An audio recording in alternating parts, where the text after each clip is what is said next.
Hi all. ఈరోజు నేను paneer fried rice చేస్తున్నాను.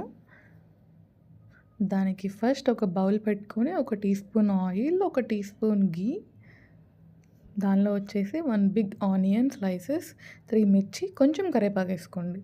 అవి కొంచెం ఫ్రై అయ్యాక జింజర్ గార్లిక్ పేస్ట్ వేసుకోండి 1 టీ స్పూన్. అది పచ్చివాసన పోయే వరకు ఫ్రై చేసుకోండి. అది మనకి మంచిగా ఫ్రై అయ్యాక ఒక 4, 5 క్యాష్యూ తీసుకొని అందులో వేసుకోండి.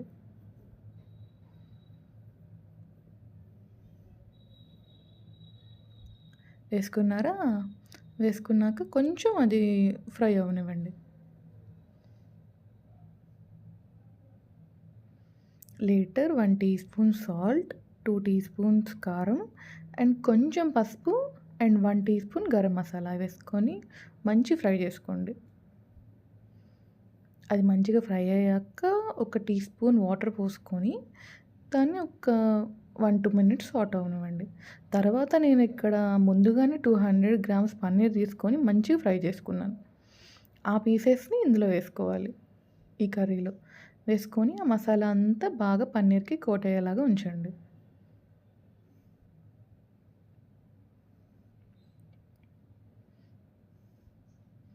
సో, ఇది మంచిగా మనకి మొత్తం పన్నీర్‌కి గ్రేవీ అంతా పట్టుకున్నాక ఒక బౌల్ తీసుకోండి. దానికి లైట్‌గా ఘీ అప్లై చేసుకోండి. ఘీ అప్లై చేసుకొని ఫస్ట్ లేయర్ పన్నీర్ కర్రీ ఏదైతే చేసుకున్నామో అది అండ్ లేటర్ బాస్మతి రైస్ నేను ముందుగానే కుక్ చేసుకున్నాను అండ్ సర్వ్ చేసుకోండి. చాలా టేస్టీగా ఉంటుంది. వన్స్ ట్రై చేయండి. Thank you.